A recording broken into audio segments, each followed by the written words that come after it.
Saya datang ke makam pahlawan Panajang ini karena saya punya kakek, saya punya paman, kakek saya Ibrahim Andi Muhammadi, kemudian paman saya Pangeran Batarani, ya Haji Cima ada dulu, kemudian beliau makamkan di sini sebagai pahlawan nasional.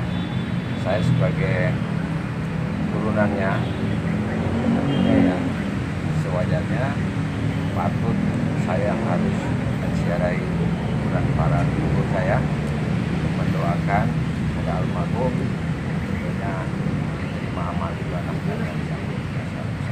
Ini merupakan satu tradisi atau kebiasaan bagi keluarga saya.